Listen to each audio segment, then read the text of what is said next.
नमस्कार दर्शकों, मैं शबाना आप सब लोगों का आज सी टीवी की ओर से स्वागत करती हूँ। ब्लेस, आपका स्वास्थ्य आपके हाथ में। ये आजकल आप लोग जैसे जानते ही हैं कि परीक्षाओं का समय चल रहा है और बच्चे आजकल बहुत तनावग्रस्त हैं। आज हमारे साथ स्टूडियो में मौजूद हैं आगरा की मशहूर योग विशेषज्ञ डॉक्टर सुनीता गर्ग। मैं आपका स्वागत करती हूँ इस प्रोग्राम में। तो आप हमारे दर्शकों को आज कुछ बताइए बच्चों के लिए, जिस तरीके से आज कल बच्चे तनावग्रस्त हैं और परीक्षाओं का समय है और बच्चों का ध्यान भी बट रहा है। जैसे कि आप जानती हैं, एक तरफ क्रिकेट है, एक तरफ शादियां हैं। तो बच्चों की कुछ मदद कीजिए, कुछ ऐसे उन्हें योग बताइए जिससे उनका कंसंट्रेशन बढ़े। जी, बिल्कुल सही कहा आपने कि ये बड़ा ज्वलंत प्रश्न है कि डाइवर्शंस इतने हैं, शादियों का शोर है, क्रिकेट का मौसम है और सब लोग क्रिकेट देख रहे हैं और चुपचाप हमको पढ़ाई करना है। तो इतने डाइवर्शन में हम कैसे रहे एकाग्र? तो इस एकाग्रता के लिए हम अगर योग का सहयोग लें तो आप बहुत आसानी से अपने मन को नियंत्रण में रख सकते हो और जो पाठ आपने पढ़ा है, जो भी आपने मेमोराइज किया है, उसको इजीली रिकॉल कर सकते हो। क्योंकि जब तनावग्रस्त होकर आप पढ़ेंगे कोई भी चीज, तो क्या होगा, हमारी मेमोरी में पूरी तरह से नहीं जाएगा। तो यदि तनावपूर्ण स्थिति को त्याग कर आप रिलैक्स होकर जब आप पढ़ोगे तो वो परमानेंट मेमोरी में हमारे तुरंत स्टोर हो जाता है। और इस परमानेंट मेमोरी में इसको स्टोर करने के लिए हमें योग का सहयोग लेना है और बड़ी आसानी से आप अपनी समस्याओं से निपट सकते हो। जैसे कि मैं आपको बताऊंगी कि इसमें हमको कंसंट्रेशन को बढ़ाना है, तो हम किस तरह से इसको कंसंट्रेशन को बढ़ाएं। तो इसमें एक विधि होती है जिसे हम कहते हैं नासिकाग्र दृष्टि, काक मुद्रा जिसको कहते हैं।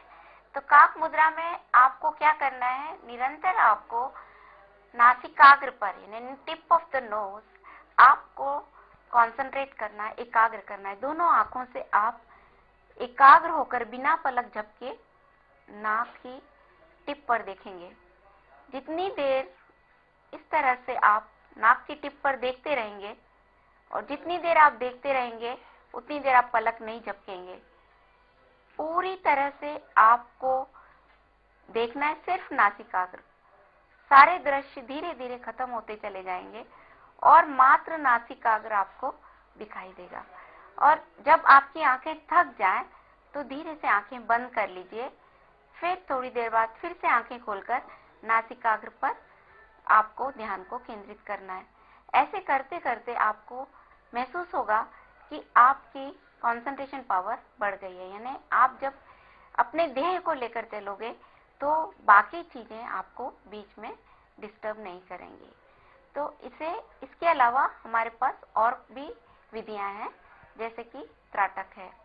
त्राटक का अर्थ होता है, ये योग की जो 8 स्टेप्स हैं उसमें, जैसे यम, नियम, आसन, प्राणायाम, प्रत्याहार, धारण, ध्यान और समाधि। तो जो धारण की पद्धतियां हैं ये आपको लाभ देंगी ध्यान को एकाग्र करने में। तो धारण की पद्धतियों में एक है त्राटक। तो हम आपको थोड़ी देर में अपना विजुअल दिखाएंगे जिसमें आप दिखाएंगे कि त्राटक कैसे किया जाता है। यूं तो त्राटक उगते सूरज पर भी किया जा सकता है, क्योंकि जब प्रातः बेला में सूर्य उगता है, अपनी किरणों को बिखेरता है और बिल्कुल ताजी हवा होती है, खुला मौसम होता है और बड़ा सुंदर दृश्य होता है। तो उगते हुए सूर्य पर जब हम दृष्टि को एकाग्र करते हैं तो हमारा विवेक बढ़ेगा, हमारी स्मरण शक्ति बढ़ेगी, हमारी आभा बढ़ेगी, हमारी कल्पना शक्ति बढ़ेगी और हमारी विचारशीलता बढ़ेगी। तो हम उगते सूर्य पर अगर छत पर जाकर सूर्योदय के समय पर उगते हुए सूर्य पर एकाग्र करें और जब एकाग्र कर रहे हैं हम अपने आप को, तो आपको आंखों को स्ट्रेन नहीं करना है, सहज रूप से रखिए आंखों को। और जैसे जैसे सूरज उगेगा उसके रंगों को और उसके प्रकाश को, उसकी प्रकाश की किरणें जो आकाश में रेखाएं बनाती हुई, जैसे लगता है जैसे कोई संगीत में पूरे जीवन को बना रहे हैं, उसे देखते जाइए, देखते जाइए। और ये विश्व को पूरी तरह से प्रकाशित करता हुआ यह सूर्य आपके हृदय को और आपके मस्तिष्क को इतना प्रकाशित और एकाग्र कर देगा कि आप जो कुछ भी पढ़ोगे वो बड़े आनंद से पढ़ोगे और बड़े भाव से पढ़ोगे और आप बहुत जल्दी इसको याद कर सकोगे। और डॉक्टर साहब ऐसा भी होता है कि जैसे लोग कहते हैं कि सुबह पढ़ने से बहुत जल्दी याद होता है और बच्चों को सुबह पढ़ना चाहिए, या और बच्चों को आजकल ये भी परेशानी रहती है कि याद करते हैं और फिर उसके बाद भूल जाते हैं।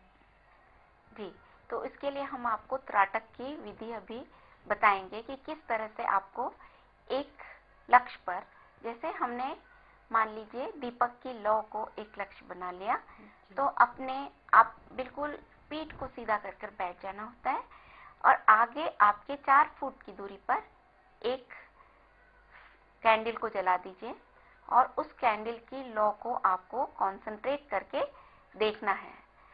तो आपको ये जो त्राटक में पलकों को नहीं झपकाना है, बिल्कुल भी ब्लिंकिंग नहीं करनी है, एक टक होकर जैसे कि आप देख रहे हैं उनको उस लौ को देखना है। लौ को जब आप देखेंगे तो उसके आभा मंडल पर आपको ध्यान एकाग्र करना है, उसके शेप पर और उसके कलर पर। जैसे जैसे आप इस लौ को देखेंगे तो आप महसूस करोगे कि लौ के चारों ओर गोल एक आभा मंडल दिखाई देगा और धीरे धीरे जैसे जैसे आप कंसंट्रेशन बढ़ाते जाएंगे ये आभा मंडल बढ़ता जाएगा और उसमें विविध रंग दिखाई देंगे। तो इन रंगों को आपको पहचानना है, एक एक करके रंगों को देखना है, उसको एंजॉय करना है और भीतर के घेरे में, बाहर के घेरे में और बिल्कुल बाहर के घेरे में इन सभी रंगों को आपको महसूस करना है। धीरे धीरे जैसे जैसे आप एकाग्र अपने मन को करोगे, दिए की लौ का रंग भी बदलता जाएगा। आपको महसूस होगा कि दिए की लौ पतली होती जा रही है, पतली होते होते वो एक रेखा में सिमट गई है। जब आपको ऐसा महसूस होने लगेगा कि दिए की लौ मात्र एक पतली रेखा है, तब तक आपको उसको, तब आप समझें कि हमने मन को पूरी तरह से एकाग्र कर लिया। ये पहचान है कि आप अपनी परिपक्वता की ओर, एक त्राटक की परिपक्वता की ओर बढ़ रहे हो। और मैंने डॉक्टर साहब ये भी देखा है कि बच्चे बहुत मेहनत से पढ़ते हैं, लेकिन जब एग्जाम्स क्वेश्चन पेपर आता है तो कुछ नर्वस हो जाते हैं, उनका सेल्फ कॉन्फिडेंस डगमगा जाता है, जिससे उनका पेपर अच्छा नहीं हो पाता और उनकी मेहनत भी बेकार जाती है। इसके बारे में कुछ रोशनी डालिए। जी बिल्कुल, आपने बहुत सही जवाब दिया। ये लगभग जो एवरेज स्टूडेंट्स होते हैं उनके साथ में 90% यही होता है कि जो भी याद करते हैं आत्मविश्वास की कमी के कारण उसको पुनः रिकॉल नहीं कर पाते हैं, और जैसे क्योंकि स्ट्रेस है कि उनको डर लगता है कि मैं भूल जाऊंगा या मैं भूल जाऊंगी, तो वास्तव में वो भूल जाते हैं और जैसे ही वो भूल जाते हैं, नर्वस हो जाते हैं, तो वो कुछ भी नहीं लिख पाते हैं। तो इसके लिए आपने बहुत ही सुंदर प्रश्न कहा। उसके लिए हम, अगर आप योग की छोटे छोटे सी बातों का ध्यान रखेंगे तो इतनी भयंकर प्रॉब्लम से आप बहुत इजीली मुक्त हो सकते हो। देखिए दोस्तों, अगर जाने से पहले आप भ्रामरी जरूर करें, भ्रामरी प्राणायाम। भ्रामरी प्राणायाम में आपको भ्रमर की आवाज निकालनी होती है कान बंद करके, और जैसे आप भ्रमर की आवाज निकालोगे तो उस आंख बंद करके आकाश तत्व का ध्यान करना है। जैसे लंबी गहरी सांस ली और सांस छोड़ते में भ्रमर की आवाज निकाली, भ्रमर की आवाज निकाली और आंखें खोल दी, तो इसका असर आपके मस्तिष्क पर नहीं होगा।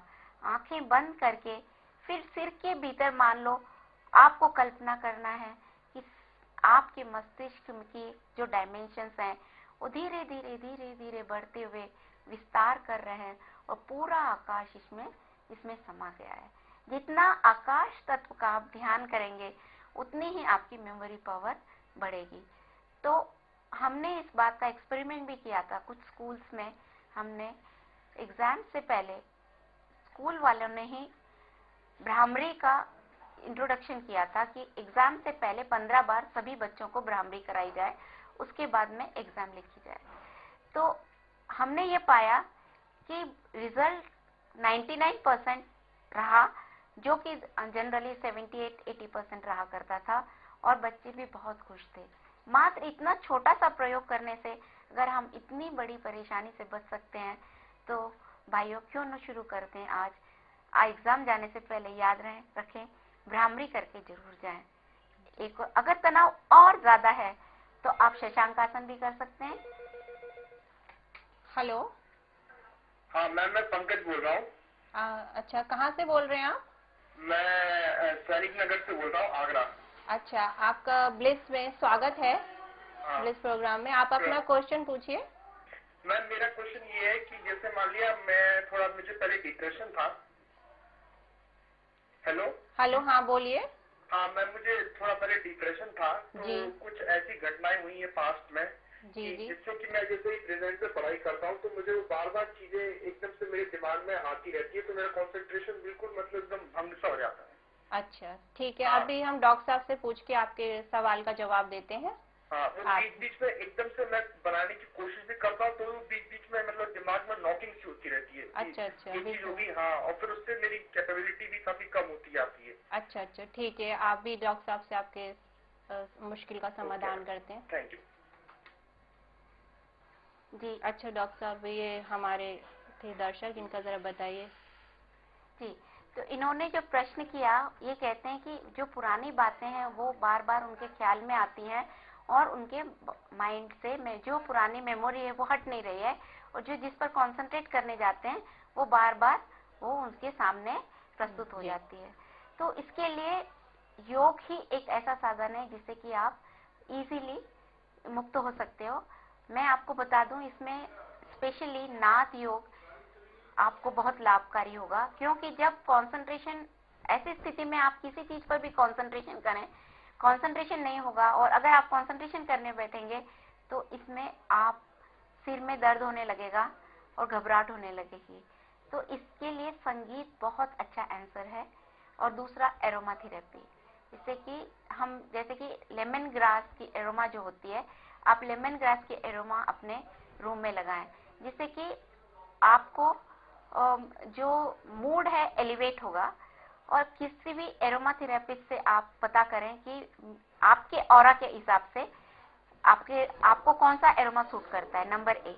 नंबर 2, आप नाद योग का सहारा लें। नाद योग में आपको सारे गम पद निसा, जो आरोह और अवरोह के साथ में आप अगर अपने चक्रों पर ध्यान ले जाएं तो इससे आपको बहुत लाभ होगा।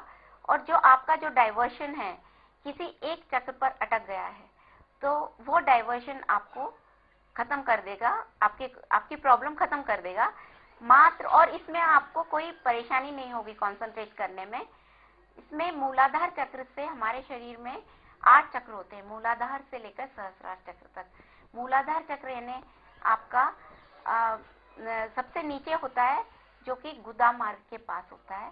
स्वादिष्टान चक्र जो नाभि के 6 अंगुल नीचे होता है, वहां रे, और नाभि पर ग, और हृदय पर म, और विशुद्ध चक्र पर प, और भ्रूमध्य पर ध, और भ्रूमध्य के पीछे, बिल्कुल पीछे जहां चोटी बांधी जाती है, नी, और बिल्कुल सहस्रार पर at the top of the head सा। इस तरह से आप अपने सुर को बांधेंगे और इसी तरह इसी मार्ग से अवरोह करते हुए लेते हुए आएंगे, तो आप देखेंगे कि आप 5 मिनट तक इस तरह आरोह अवरोह करेंगे तो आपको बड़ा रिलैक्सेशन मिलेगा, और धीरे धीरे आप इन सारी प्रॉब्लम से निजात पा सकते हो। और योग विशेषज्ञ के सानिध्य में अगर आप ये करें तो किसी इंस्टीट्यूट में जाकर, तो आपको और अच्छी तरह से, इसके कई स्टेप्स होते हैं जो कि आप बिल्कुल पर्सनली बैठकर आप इसको सीख सकते हैं। अच्छा डॉक्टर साहब, अब हम लेते हैं छोटा सा ब्रेक और फिर मिलते हैं ब्लेस, आपका स्वास्थ्य आपके हाथ में।